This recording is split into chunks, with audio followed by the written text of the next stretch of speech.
قیاس دلائل شرعیہ میں چوتھے نمبر پر ہے۔ اگر دلائل شرعیہ میں کوئی دلیل نہ ہو تو قیاس کی طرف رجوع کیا جائے گا۔ حضرت معاذ رضی اللہ تعالیٰ عنہ کو جب گورنر بنا کر یمن بھیج رہے تھے تو اللہ تعالیٰ کے رسول نے فرمایا بما تقضی یا معاذ، اے معاذ کس چیز کے ذریعے فیصلہ کرو گے؟ تو فرمایا کتاب اللہ تعالیٰ کے کتاب کے ذریعے۔ فرمایا فَإِن لَّمْ تَجِدْ فِيهِ، فرمایا کہ وہاں نہ ملے تو فیصلہ، تو فرمایا بسنت نبینا صلی اللہ علیہ وآلہ وسلم، حضور صلی اللہ علیہ وآلہ وسلم کی سنت کے مطابق۔ تو فرمایا فَإِن لَّمْ تَجِدْ فِيهَا، وہاں اگر آپ کو نہ ملے تو فرمایا اجتہد برائے، اپنی رائے کے ذریعے میں فیصلہ کروں گا، یعنی قیاس کروں گا۔ تو اللہ تعالیٰ کے رسول نے فرمایا کہ تمام تعریفیں اس ذات کے لیے ہیں کہ وفق رسول رسولہ، کہ انہوں نے اپنے رسول کے رسول کو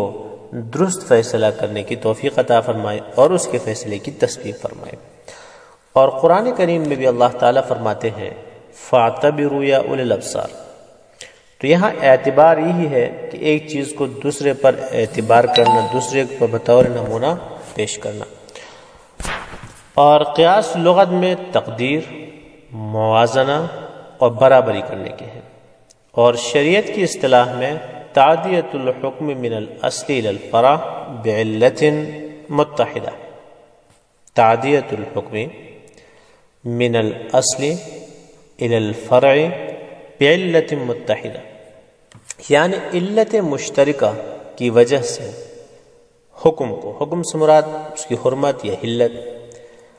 اصل سے فرع تک لے جانے کو قیاس کہتے ہیں۔ تو اصل سے مراد وہ مسئلہ ہے جس کا حکم قرآن و حدیث میں موجود ہے، اور فرع سے مراد یہ ہے کہ وہ مسئلہ ہے کہ جس کا حکم قرآن و حدیث میں واضح نہیں ہے۔ تو لہٰذا اس اصل کا جو حکم ہے، یعنی حرمت کا حکم ہو چاہے حلت کا حکم ہو، اس کو علت مشترکہ کی وجہ سے لے جا کر ایک غیر منصوص مسئلے پر حکم لگانا یہ قیاس کہلاتا ہے۔ تو اس میں چار چیزیں ہو گئی،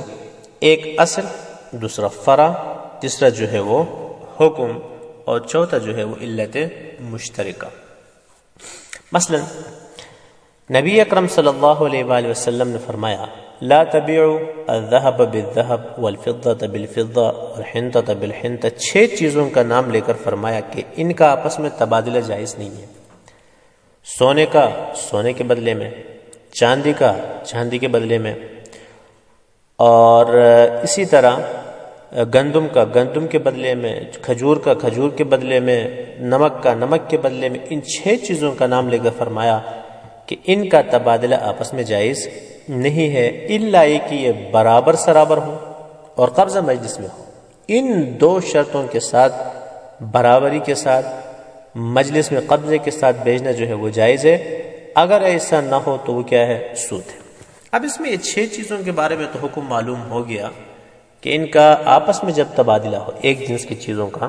تو برابری ضروری ہے، برابری نہ ہو تو وہ سود ہے، حرام ہے، حدیث میں ہے، اور مجلس میں قبضہ کیا ہے؟ ضروری ہے۔ تو اب سوال یہ ہے کہ یہ حکم ان 6 چیزوں کے ساتھ خاص ہے یا اس کے علاوہ اور چیزیں جو ہیں اس میں بھی یہی حکم ہے؟ تو دیکھنے سے یہ بات معلوم ہو کہ ان 6 چیزوں میں 2 چیزیں مشترک ہیں۔ نمبر 1، ان کا ہم جنس ہونا۔ یہ حکم اس وقت ہے کہ جب دونوں ایک جنس سے تعلق ہو، یعنی گندم کا تبادلہ گندم کے ساتھ ہو، اور سونے کا تبادلہ سونے کے ساتھ، چاندی کا تبادلہ چاندی کے ساتھ۔ اور دوسری بات یہ معلوم ہو کہ 6 چیزیں وزنی اور کیلی ہونے میں مشترک ہیں، یعنی ان میں سے بعض چیزیں جو ہیں کیلی ہیں، جیسے گندم ہے، ٹھیک ہے، اور جو ہے، اور اسی طرح یہ حنطہ یعنی گندم جو یہ نمک ہے، کھجور، یہ کیلی ہیں، یعنی ان کو ماپا جاتا ہے، ماپنے کے لیے استعمال ہوتا ہے، جبکہ چاندی اور سونا جو ہے وہ وزنی ہے۔ تو گویا کہ ان میں 2 چیزیں مشترک، ایک تو ہم جنس ہونا، 6 چیزوں کا آپس میں ہم جنس ہونا ضروری ہے، تو اس وقت یہ کمی زیادتی جو ہے وہ جائز نہیں ہے، اور دوسری بات یہ کہ یہ 6 چیزیں یا تو وزنی ہوں یا کیلی ہوں۔ اب یہ 2 باتیں جس چیز میں پائی جائیں گی تو اس میں یہ شرط ہوگا، جو حرمت کا حکم وہاں بھی آ جائے گا۔ مثلا آپ چاول لے لیں کہ یہ ماپا جاتا ہے 1 اور دوسری بات یہ کہ ہم جنس اگر ہو تو پھر ان کا آپس میں اس طرح بیچنا جو ہے وہ جائز نہیں ہوگا۔ اس طرح دال ہے کہ اگر ہم جنس کے ساتھ اس کو بیچا جاتا ہو، یعنی دوسرے قسم کے دال کے ساتھ، اور جنس ایک ہو اور پھر ساتھ ساتھ جو ہے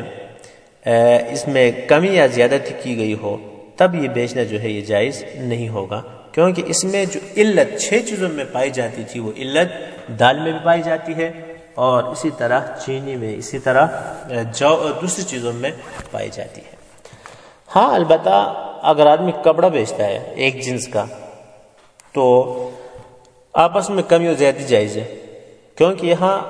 دونوں علت جنس اگرچہ ایک ہے لیکن کپڑا جو ہے نہ وزنی ہے اور نہ کیلی ہے، بلکہ وہ تو نہ ماپا جاتا ہے نہ وزن کیا جاتا ہے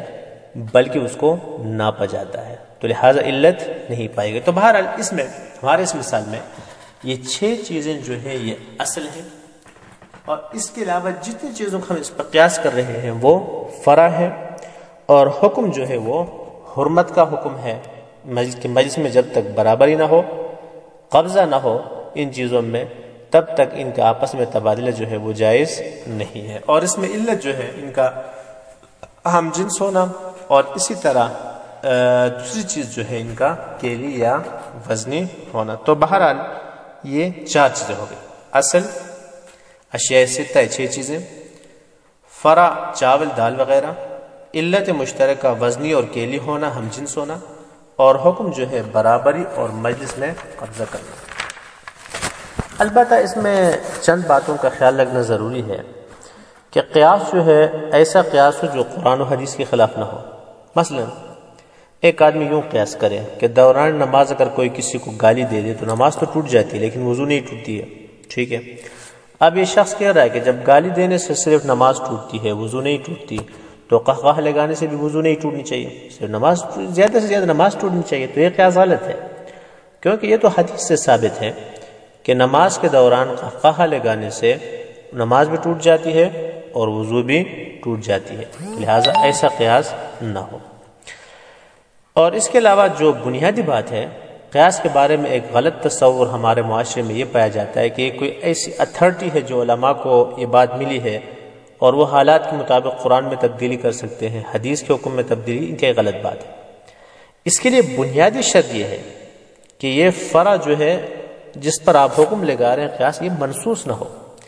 اس کا حکم پہلے سے قرآن کریم میں موجود نہ ہو، اس کا حکم پہلے سے حدیث میں موجود نہ ہو۔ تو جس چیز کا حکم قرآن و حدیث میں موجود ہے اس میں قیاس کرنے کی اجازت نہیں ہے،